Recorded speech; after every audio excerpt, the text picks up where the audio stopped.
Well, hello everyone, and welcome to week 2. Congratulations on surviving and hopefully thriving through our first week together in the course. I had such a wonderful time getting to read your responses in the discussion boards this past week and also getting to see what you shared with one another via your peer responses. Through that first post related to honesty and servant leadership, it just struck me what a fantastic group of human beings we have the privilege of learning together with in this particular course. Thank you for sharing your examples of speaking the truth in love to colleagues in various ways. Also had a great time looking at your developmental stage analyses.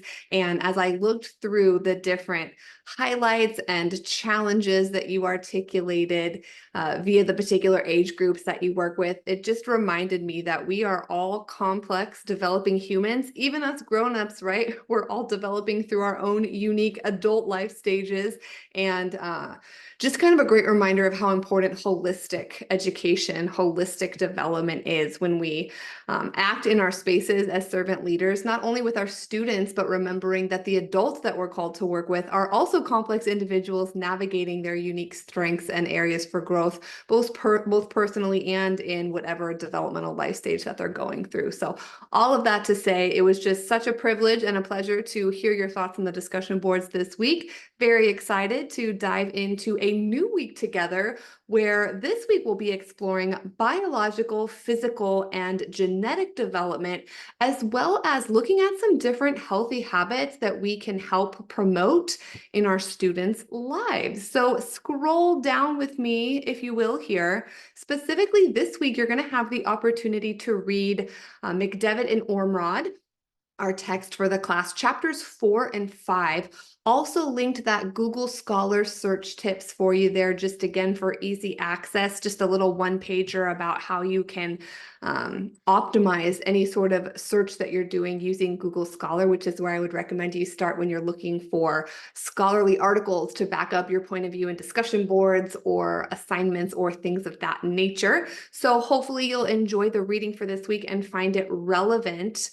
Before we get into the discussion post as well as the assignment for this week, I just wanted to draw your attention to the look ahead here in the week 2 content, and wanted to let you know that we do have one group assignment as part of this course, and that is going to be due the Sunday night of week 6. So we have plenty of time between now and then for you to wrap your head around that particular assignment.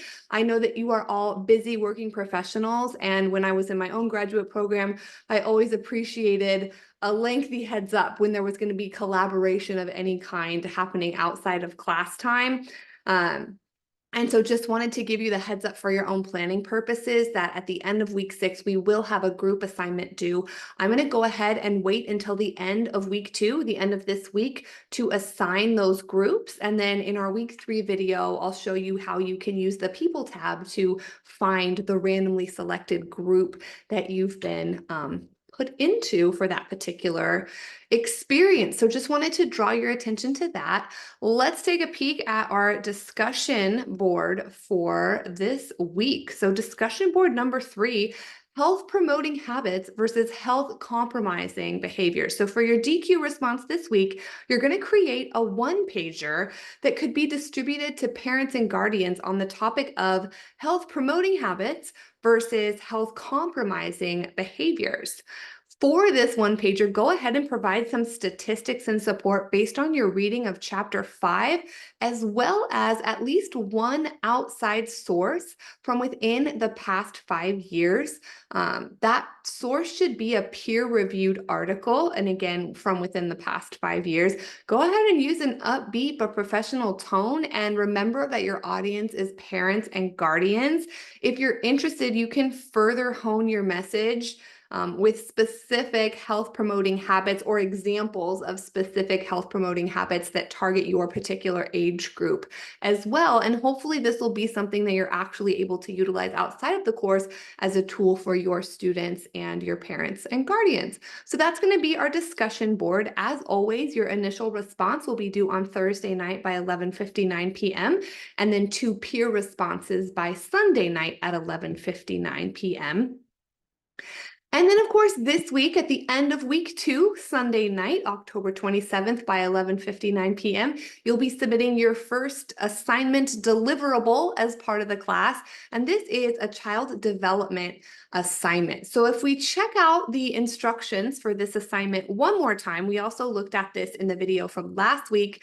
You're going to use 2 to 3 double-spaced pages to write a synthesis paper that covers the 3 items that you see listed there. So number 1, you're going to give me a personal introduction, explain a little bit about your current school, demographics, school culture, is it rural, suburban? Give me an idea of the setting in which you do your thing.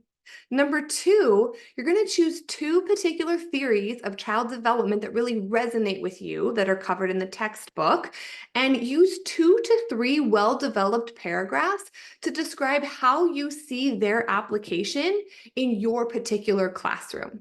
And then number 3, how developmental changes impact instruction. So your text mentions many factors that impact a person's development and learning, including the context of their lives, common and individual developmental periods and changes, as well as qualitative and quantitative changes in development. So using the charts in your text, use 2 to 3 paragraphs to describe how those developmental changes that are characteristic of your student population impact the way that you design and deliver your instruction. How do you personalize your instruction based on the developmental changes that your students are working through?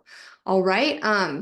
Taking a look at the rubric for this particular assignment, we're really just looking for you, as you can see in that exemplary column there, to provide a thorough and engaging description using high-level writing skills. So for the personal introduction, the theories of child development, and how developmental changes impact instruction, just make sure that you're fully answering the prompt under each of those areas thoroughly in an engaging manner, clear, straightforward writing. Very excited to hear your thoughts about that. And then there's also just a section related to mechanics and APA formatting, and so you can take a peek at those as well. I hope that you find this assignment meaningful and a way for you to kind of synthesize theory with practice, engage in that praxis, as we like to call it, when we make sure that we can take theory and apply it in a relevant way to what we're doing in our actual teaching practice. And before I leave you to head off and do week 2, just wanted to invite you to contemplate this week's Christian message of the week with me. And this comes to us from Proverbs 19:20. It says, "Listen to advice and accept instruction, that you may gain wisdom in the future." And I think this is just a wonderful reminder to us as we seek to demonstrate servant leadership in our school spaces, how important active listening especially is when we're working to develop and maintain strong, trusting, mutually respectful relationships with the people that we serve. It's very easy for us to want to give advice or jump in and say something that we think is going to be helpful, but how powerful is it to simply hold space for the people that we're serving so that we can make sure that we are seeing them and hearing them in order to then provide the best possible advice and things like that in our interpersonal relationships. So want to invite you to join me. I'm challenging myself to do this in the upcoming week, but choose 2 situations this week where you'll try hard to actively listen and appropriately respond, either to a student or to a colleague or anybody in your professional space. And when it's over, just take a moment to reflect on that experience. So I invite you to join me in doing that. Hope that you have a wonderful, meaningful, relevant week in the class. Please don't hesitate to reach out to me with any questions, clarifications, concerns, or just to connect personally throughout the week. And please know that I am here rooting for you, cheering you on, happy to support you in any way that will be helpful for you as you continue in the course. Have a wonderful week.